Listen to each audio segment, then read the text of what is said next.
aber komisch aus.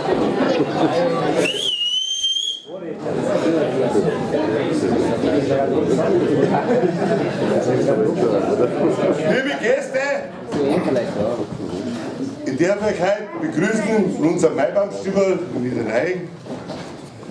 Heute haben wir eine Premiere von unserem Blasi. Ich hoffe, dass alle aufpasst. Ich glaube, dass es ein bisschen nervös ist auch, bloß am Anfang, weil ich kenne sie ja gut. Super Theaterspieler. Seid dankbar. Der bringt uns heute seinen ersten Auftritt öffentlich. Und dazu wünsche ich ihm viel Glück und euch gute Unterhaltung. Blasi, komm rein!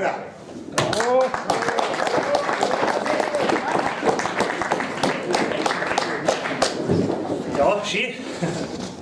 Erst einmal herzlich grüß Gott, da in der Alfred-Ismayer-Mehrzweckhalle. Freue mich vor allem, dass der Christian das da angeleitet hat. Herzlichen Dank an die Wehrbahnvereinigung, dass die das möglich gemacht haben. Christian hat gesagt, je weiter du gestiegen der Hund, kannst leicht ein bisschen was machen, dass sich was rührt. Ja gut, wenn du das sagst, dann machen wir da ein bisschen was. Da in dem schönen Maibaumstübel, das extra hergerichtet haben, jetzt sind wir schon in den letzten Tagen vom Maibaum. Die letzten Tage sind ja schneller vorbeigegangen bei der Rainer Kallmund am Salatbuffet. Aber ein paar Tage haben wir ja noch. Und da ist hoffentlich noch ein bisschen was geboten. Ja, mich freut es, dass so viele Leute gekommen sind, obwohl ja im Vorfeld bekannt war, dass ich da bin. Darum hoffe ich, dass ja doch der ein oder andere freiwillig da ist. Und wenn es jetzt einem nicht gefällt, also könnt ihr zum Christian gehen, könnt ihr euch das Eintrittsgeld wieder rausgeben lassen. Oder geht es einfach? Mir egal, gell?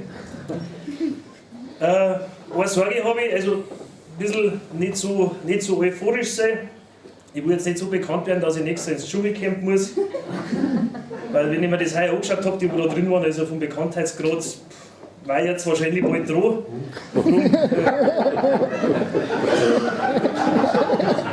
Und man war ein bisschen flach. Und ansonsten, nein, braucht es keine Angst haben. Da habe ich schon kleinere Säle gebracht.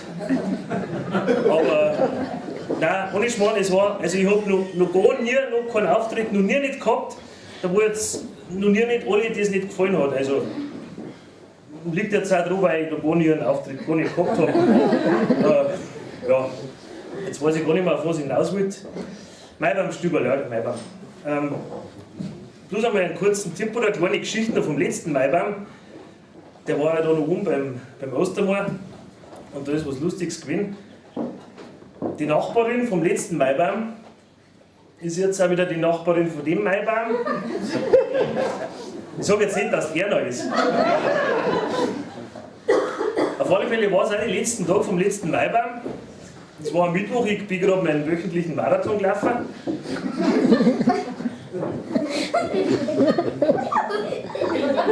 Ja gut, monatlich war es. Ja, dann laufe ich da so dahin, kommt der noch mit dem Rad entgegen, hinter dem Karl rum und zwei so Sacke drin. Also ich dachte, ja, was ist denn da drin, gell? Die erste Sacke klimpert lauter 2-Euro-Stückel drin gehabt. Also wie was denn die her? Ja, hat gesagt, weißt, das mit dem Maibaum, bin ich jetzt draufgekommen, da sitzen die ganzen Mann am Maibaumstübel drin, eine halbe um die andere, und dann müssen sie bisseln. Keiner geht bis an den Klobaum, alle gehen an den Zaun hin, bisseln da durch, bei uns am Hof rein. Dann habe ich mit der Gartenschau hinter den Zaun gestellt. Und wenn einer käme, sage ich, 2 Euro oder jetzt zwicken weg. Also Respekt. Und was hast du den anderen Sacke drin? Er sagt, alle zahlen nicht.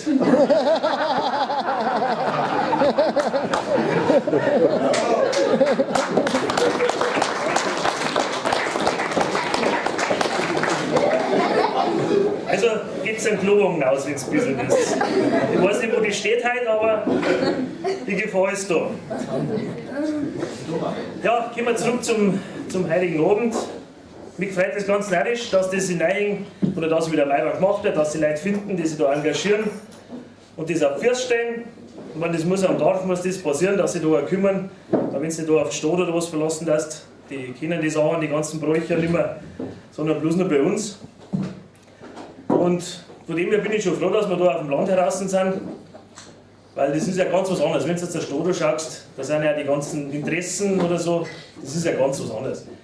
Jetzt stellst du dir mal vor, bei uns hier draußen, du stellst einfach die falsche Mülltonne in die Straße.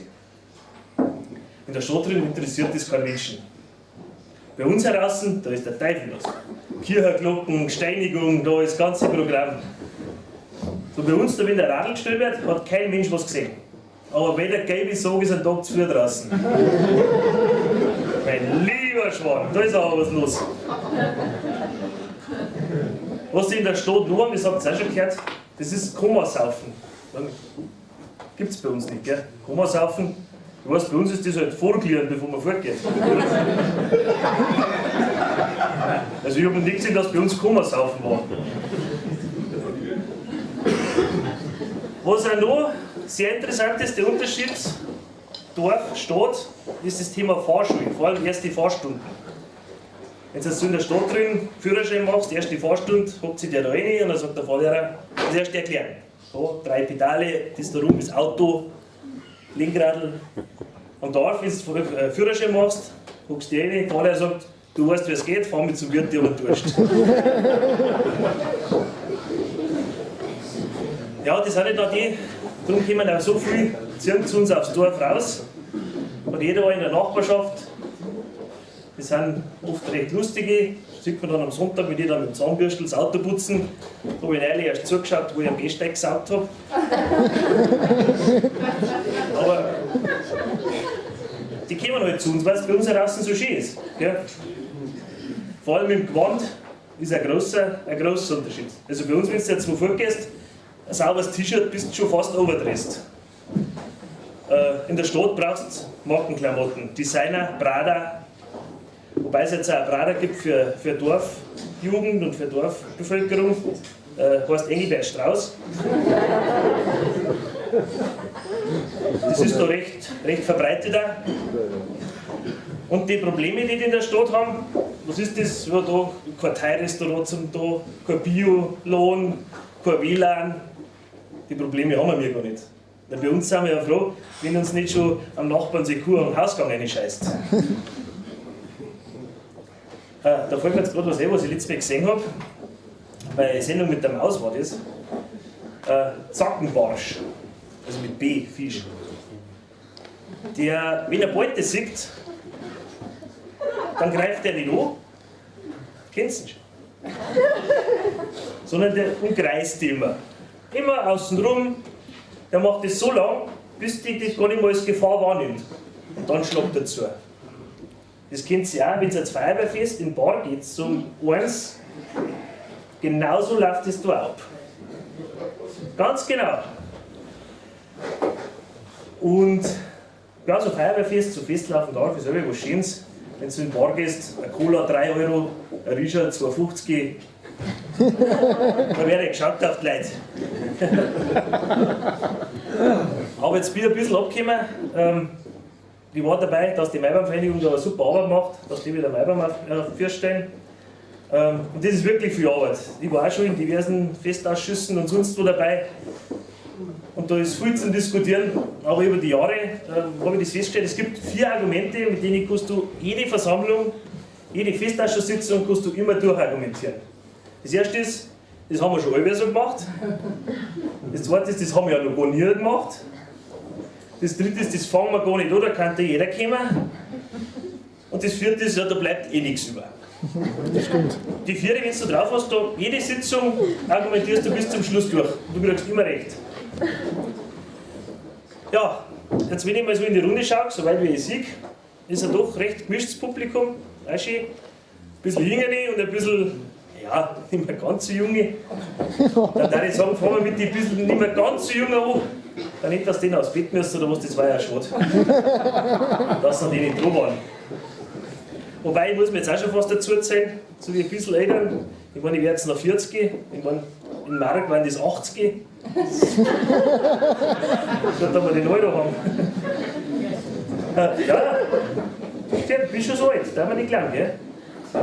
Ich habe im Kindergarten Aschenbecher getöpfert. Da war das noch nicht Rauchverbot und die Gaudi. Alles geraucht worden. Mein lieber Schwan. Da haben sogar die Autos hinten noch Aschenbecher für Kinder gehabt, wissen Sie?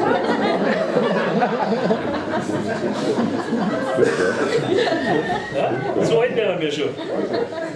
Letztes Mal haben wir Spätzler WhatsApp geschickt und gesagt, ich soll mal wieder mit fortgehen, dass ich ein gestingener, alter Lärmsierer werden darf. Da hätte ich aber bald zurückgeschrieben, ja. Wenn ich nicht zum Handy wieder aufstehen hätte müssen. War aber eh noch nicht gegangen, aber ich habe gerade Kamillentee und Strickzeug in der Hand gehabt. Aber da hätte ich bald zurückgeschrieben, mein lieber Schwan. Ja, früher war es, wo wir noch jünger waren, gell, da waren alle Glieder gelenkig, bis auf eins. Ja, und heute alle steif, bis auf eins.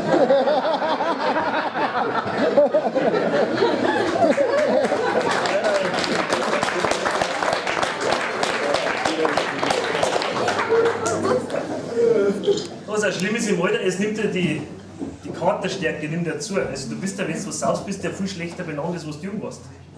Das ist ja dermaßen die Fehlplanung. Ich habe jetzt viel mehr einen Grund zum Saufen, als wo ich jung war. Und jetzt vertrage ich es aber nicht mehr. Also das macht man schon zu schaffen, muss ich sagen. Früher hast du dich daheim weggeschlichen, bist auf Partys gegangen und jetzt schaust du, dass du von der Party wegschleichen kannst, dass du das Bett kommst.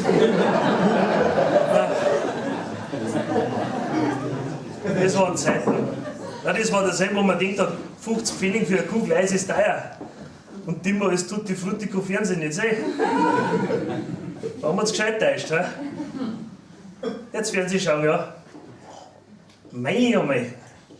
Die Werbepause beim Fernsehen. Das ist was Schönes.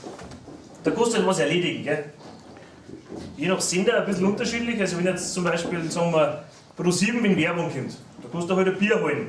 Aus dem Kühlschrank. An der Tankstelle. In Schweden.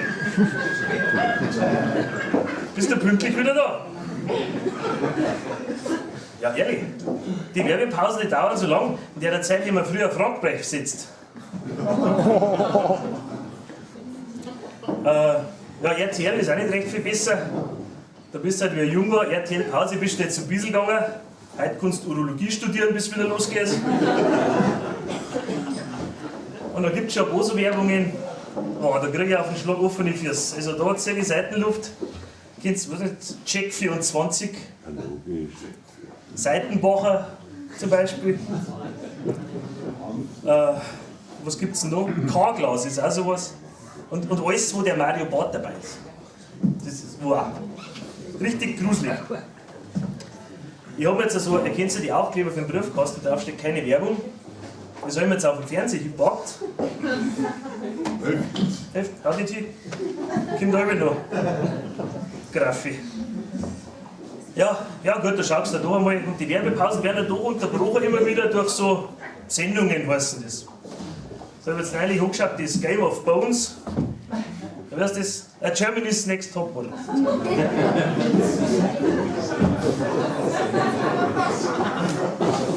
Das ist ein Zeug. Sagst du die? Zaun ihre Weiber, ausschaut wie tapezierte Beine. Wenn du da zuschaust, dann sitzt ja da eine Sonnenbrille auf und dann musst du Angst haben, dass die voll umfällt. Dass kein Gegengewicht nicht da ist. Ja, mein Traumberuf war immer Koch bei Germany's Next Topmodel. Den ganzen Tag frei auf die Nacht, jede ein Viertel Apfel.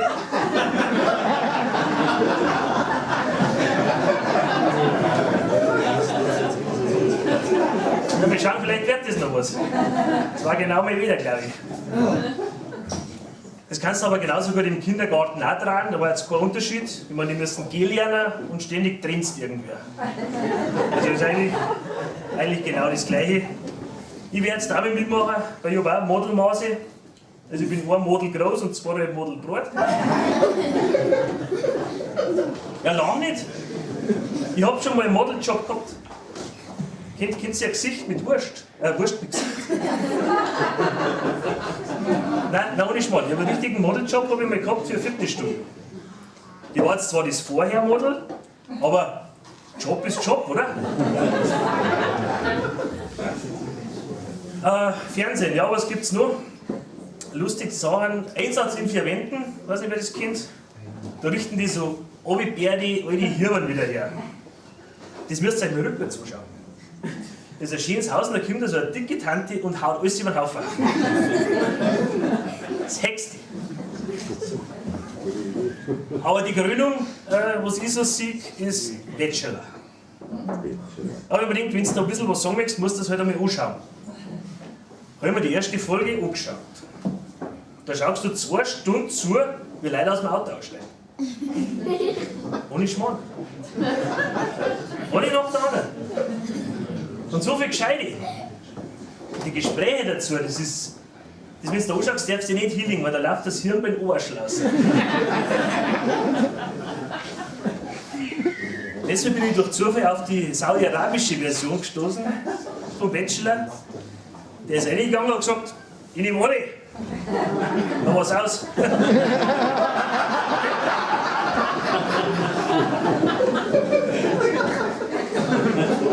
Er wird sich jetzt wahrscheinlich nicht durchsetzen, schätze ich. Da tue ich ein bisschen arg schnell vorbei dann. Ja, heutzutage ist wirklich, wenn du anschaust, Simpsons ist so ziemlich die normalste Familie, die im Fernsehen kommt. Das hätte man sich früher nicht gedacht. Und überall Promis. Es gibt ja für alles Promi-Spezial. Wer als Promi ist, also wenn ich einen anschaue, den ich nicht kenne, wird es wahrscheinlich ein Promi sein. Sagst du, was tut der, wer ist das?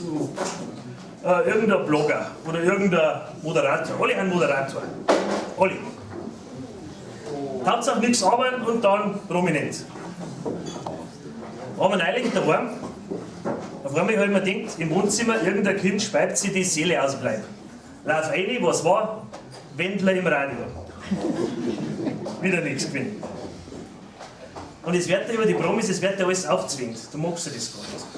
Also alles, was ich über Sarah und Pietro weiß, das habe ich gegen meinen Willen erfahren. Das wollte ich nicht wissen. Die 2 Flachpfeilen, ohne Schmarrn, die müssen einen Umweltpreis kriegen. Der erste Müll, der sich selber trennt. Aber gut.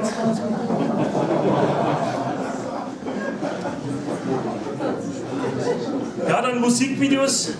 Gibt es auch lustige Sachen, zum Beispiel, ob sie einen Eminem, kennst du den Eminem, so ein Rapper, da müsst ihr mal einen Ton ausmachen.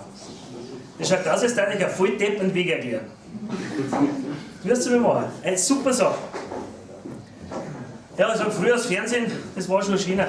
Was ist da gekommen? Schwarzwaldklinik, Lassie, ja, da weiß ich schon fast. Und kein Walking Dead und so ein Zeug. Ja, früher war viel leichter, muss ich sagen. Ja. Ja. Ja, aber hör ich oft sagen, hey, hast du zugenommen? Ich habe freilich nicht zugenommen, ich habe mit 5 Pfund gehabt. Das ist für eine Frage.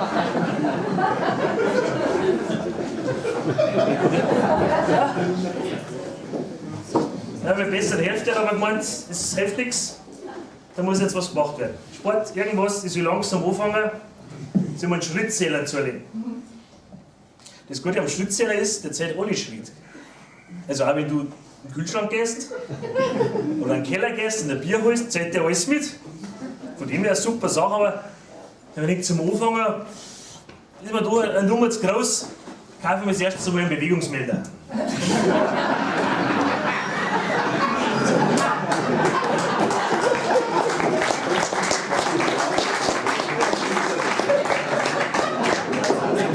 Ja, musst du nicht gleich übertreiben. Haben wir aber dann nichts, was da technisches möglich ist, war das ganze Programm. Haben wir dann auf dem Handy so eine Kalorienzähler-App installiert. Gell? Aber am Ostersonntag beim Mittagessen, es war zwischen der 5. und 6. Rindsrouladen, hat sich der selber deinstalliert. War weg. Also ist noch nicht ganz ausgereift, die Technik, glaube ich. Da müssen wir noch mal ein bisschen schauen. Ja, 6 Rindsrouladen, ja. Ja, wie ohne mit der Wampe zu zucken. Ja, das ist, also ein Körper, den kriegst du nicht einfach in die Wiege, in die Waage gelegt. Das braucht schon Brotzeit machen, ein bisschen ein Bier hinlegen und das Ganze ja richtig konsequent. Also, da musst du schon dabei bleiben, dass das was wird. Aber letzte Woche habe ich angefangen mit dem Sportprogramm. Das erste war Sit-Ups. Ich habe mir so eine Matten am Boden gelegt, habe mich hingelegt, bin eingeschlafen. Dann habe ich mir vielleicht Liegestützen. Also liegen geht, stützen nicht.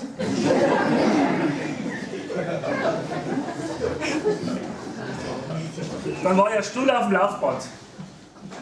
Eine Stunde auf dem Laufband. Ich muss sagen, ist recht gut gegangen. Nächste Woche werde ich es einschalten. Und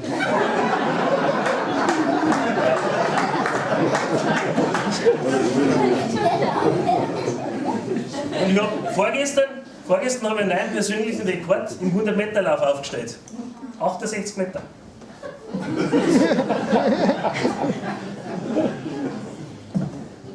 Das normale Joggen habe ich einmal ausprobiert. Seid ihr jetzt noch ganz sauer? Ja. Außerdem nutzt du die Straße so ab. Das kannst du auch nicht machen. Aber ich bin selber drauf gekommen, dass meine Frau recht hat, dass ich was machen muss. Ist mir letztens mit der Badwanne aufgefallen. Früher hat da noch Wasser mit reingepasst.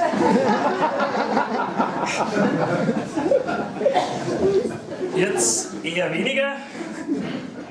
Ich habe mir gedacht, gut, sei es so, Diät. Ich mache eine Diät, aber ich mache nicht eine Diät. Ich mache jetzt 4 Diäten gleichzeitig. Von einer wärst du nicht satt. Ja, da bin ich aber eisern. Und dank der strengen Diät habe ich die letzten 3 Wochen plus 2 Kilo zugenommen. Ja, man muss sich ja mal selber loben, oder? Apropos Körper, ich habe jetzt einen Durst, ich weiß nicht, was bei euch schaut. Ich brauche jetzt einmal ein Bier. Da sagen, machen wir ein paar Minuten Pause, dann kann sich jeder wieder versorgen. Ich schnaufe mal nochmal durch. Eigentlich wollte ich in der Pause jetzt da Fanartikel verkaufen. Ja, wollte man da einen Fanartikelstand herbauen mit den ganzen Sachen und da ist uns aber vorher aufgefallen, wir haben gar keinen Fanartikelstand. Fanartikel haben wir auch nicht, darum lassen wir das jetzt bleiben. Dann machen wir jetzt eine so Pause, ich würde sagen vielleicht 10 Minuten und dann ja, gehen wir nochmal weiter, oder?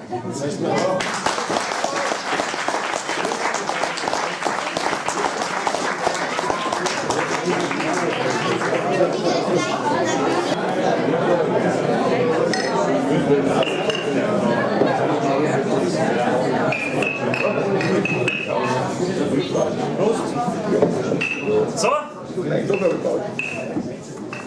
habt so ein Glas aufgefüllt und Flasche. Dann packen wir es wieder. Ich habe bloß noch ungefähr 1,5 Stunden ungefähr, habe ich noch. Nein, schmal. 2 Stunden. Okay. Nachdem wir jetzt im ersten Teil ein bisschen auf die älteren Leute eingegangen sind, da würde ich sagen, kümmern wir uns jetzt einmal um die Jüngeren. Da meine ich, habe ich ein bisschen eine Verantwortung, dass ich die jungen Leute ein bisschen ein paar Tipps auf den Weg gebe.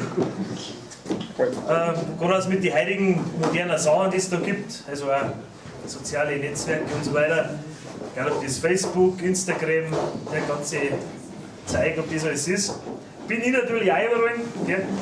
Wenn es euch ein bisschen gefällt, dann schaut Facebook, YouTube, überall. Fleißig liken, abonnieren, ab und zu tun wir uns am Plätzchen rein. Dann schaut es mal. Ja, Facebook zum Beispiel, ich weiß nicht, die meisten werden es kennen. Du hast halt dann Freunde, die du eigentlich nicht kennst. Und da gibt es die haben 500 Freunde. Da frage ich mich, 500 Freunde? Also, was tut man mit 500 Freunden? Wenn man in der Bibel schaut, Jesus 12 Freunde gehabt, war auch schon ein Arschloch dabei. Ja? Jetzt renne ich das einmal auf 500 hoch. Kommen wir ein paar zusammen. Bei Facebook ist ja so, da geben sie dann immer so Status. Da kann jeder so einen Status, was er gerade macht, was er tut, wie es ihm geht, oder Beziehungsstatus und so. Und da ganz interessant ist, wenn dann so 12-, 13-jährige Mädel so Erwachsen, auf Erwachsen, die unter Status schreiben, so. Zum Beispiel, ich trinke, um zu vergessen oder so. Was trinkt die? So lange Apfelschorle, bis einmal eins nicht mehr kann? Oder was gibt es noch? Beziehungsstatus, es ist kompliziert. Was ist da kompliziert? Hat der Freund Hausarrest? Hat er seine Covertasse auf ihr Handyheftel aufgestellt? Ich weiß nicht. Oder wenn es dann heißt, wir sind seit 4 Wochen zusammen, es ist was Ernstes. Das Einzige, was nach 4 Wochen ernst ist, ist Durchfall.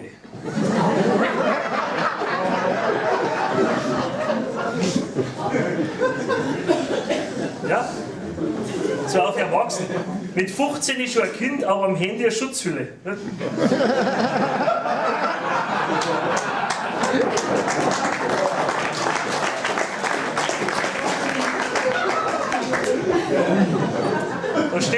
sowas nicht. Ja, was gibt's denn außer Facebook? Instagram gibt's noch. Also das ist so mit Beutel. Also nur Beutel. Alles voll Beutel. Hauptsächlich selber fotografieren. Also Selfies heißt das jetzt. Mit irgendeinem so Deppenstecker, was dann so. Nur Selfies. Also ich meine, ich habe in meinem Alter schon viel nur Leute gesehen. Mir sind die Fotos ja wurscht. Aber, also, passt auf, wenn sonst keiner von euch ein Foto macht, dann wird das seinen Grund haben.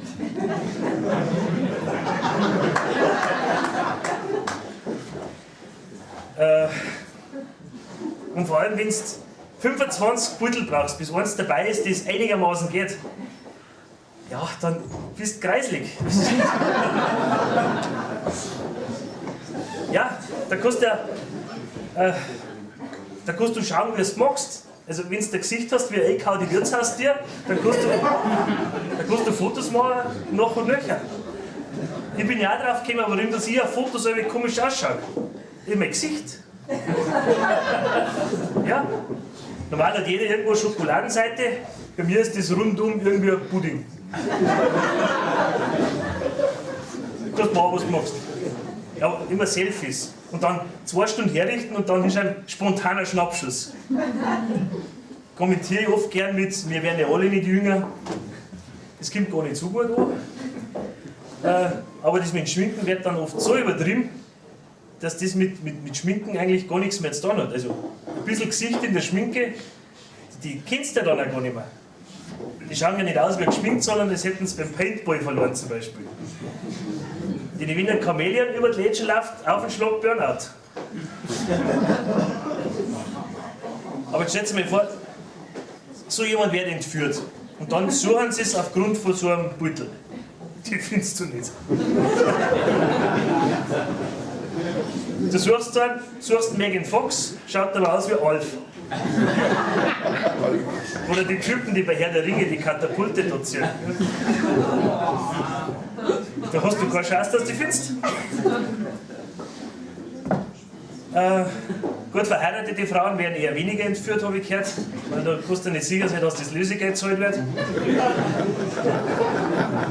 Ja, ist Entführer jetzt, wenn du sagst, das ist ja wie ein Rumpellos, gell? Das kannst du dir vorher nicht sagen. Ist das Treffer oder Nirken?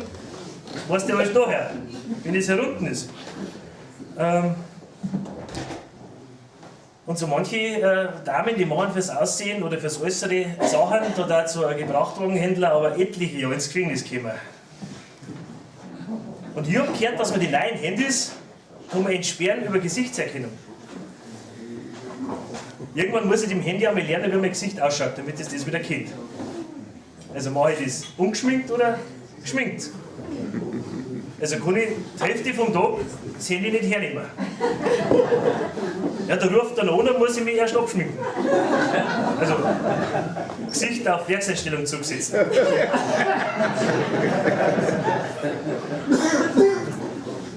Und zu den Selfies ist oft Mode ein ganz großes Thema. Jeder postet irgendwas mit Mode. Mode ist super. Das Problem von Mode ist, oben schaut immer nur der Kopf raus.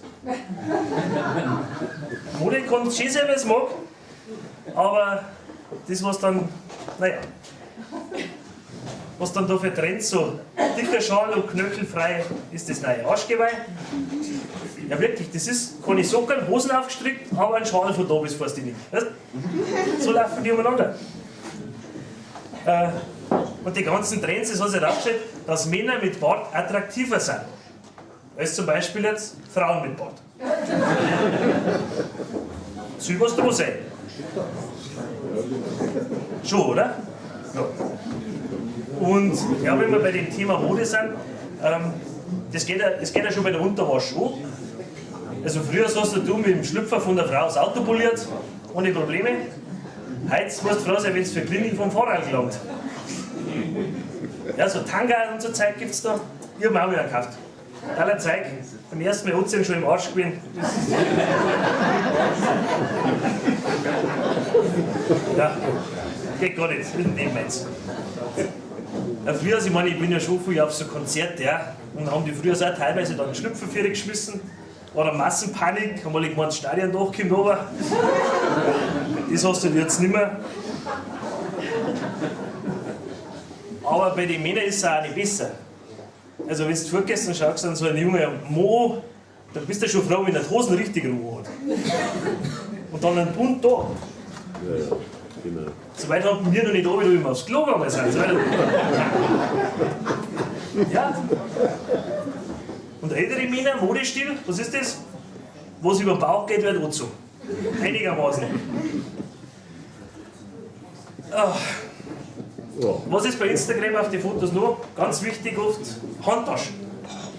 Aber nicht so Handtaschen, sondern so Handtaschen. Da ist Zeug drin.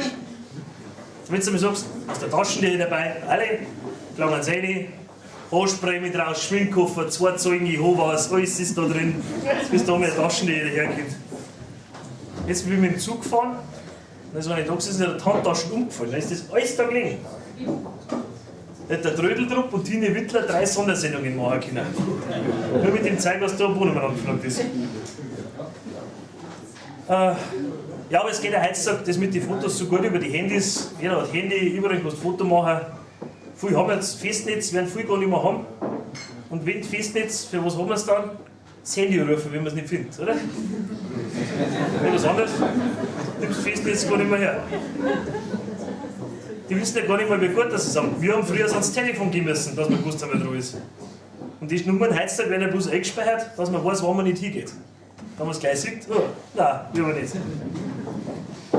Ja, das mit dem Handy verlegen, das ist schon ekelhaft. Da brauchst du ein Telefon, da wo ein Kabel dran ist, weißt du, das war immer an der kleinen Stelle. Ja, ist wurscht. Ja, da hat sich viel da.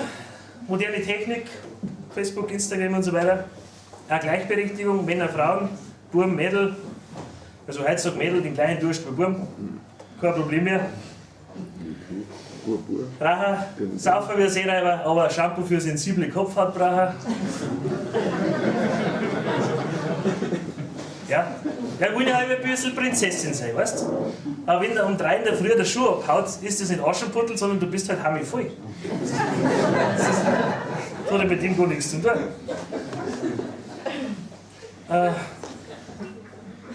Aber was man auch, das geht ja bei den ganz kleinen Schuhen. Also wir haben einen neuen Nachbarn, Preis. Stell dir mir vor, ich bin der Tobi, großes T, kleiner Baumarkt.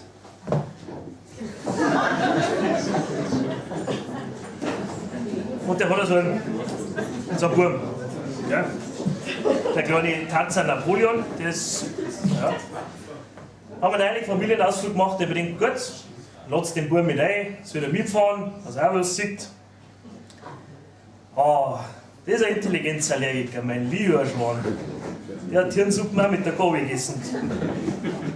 Er ist einmal mit dem Zug gefahren, da sitzt er drin und sagt, wow, krass, übelst nice, dieser mega Flatscreen mit den Naturdokus. Da hab ich gesagt, du schaust beim Fenster raus. Wow, bin's erstaunt, dann schimmelt der Wald ja wirklich. Da geschneit hat's halt. Ja, und jetzt gibt's ihm was zu essen, dass er mal in Ruhe ist. Ich hab Pfirsich gegeben. Du, boah, der Apfel schmeckt nach Eistee.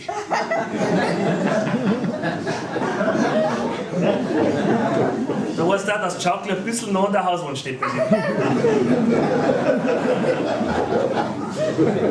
Ja, dem schaust du und schaust dir mit den Augen, dann siehst du, da brennt der Licht, aber es ist keiner daheim.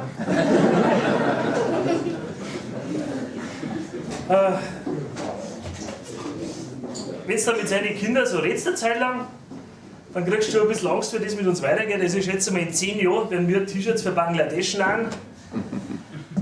Weil das ist schon grob. Also da kannst du wirklich Tiere verstehen, die wo ihren Nachwuchs fressen. Gibt's ja. Ja. Ich habe letztens mal einen Horrorfilm gesehen, da wo so ein Serienkiller so eine Gruppe Jugendliche verfolgt hat. Ich habe mir das eine Stunde angestaubt, ich habe den verstehen können. Also es war jetzt nicht so abwegig, dass man sagt, Und neben uns ist ein Spielplatz. Und das, was man da mitkriegt, jetzt vor allem im Sommer, wenn das Fenster offen ist, da hörst du das Elend dann in 3D und Surround, alles da. Und was die dann schreien, was du dann hörst, so Marvin, komm bei Mutti oder hast du Kacke auf Ohren? Marvin, ich zähle bis 3. Dann schreit der Marvin, das kannst du doch gar nicht. Ja? Du Opfer, ich schwör. Chill mal deine Nuggets. Ja? Was ist da los? Ja, und die Mutter steht dann da, auszuzelt die Arme und drin steht wieder der Spatz in der Märtel gefahren. High Heels her wie der IQ, aber ganz schön ist. Und die lassen sich das dann auch gefallen. Wir, wenn die das gemacht hätten, also die Bockfrutzen haben wir gekriegt, da haben wir den Zweiten Weltkrieg für eine Feuerwehrübung angeschaut hätten.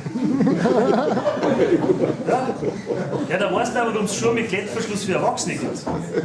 Das hat ja alles seinen Grund. Dann sagen sie, ja, ich will mal den Kopf einschalten. Ja, das hilft aber nicht unbedingt. Genau wie du daheim eine Lampe einschaltest. Wenn da kein Birnen drin ist, wird das nie hell. Du kannst einschalten, wie du es magst. Ah, 2 Jahre die Stimmung ziemlich runtergebracht da.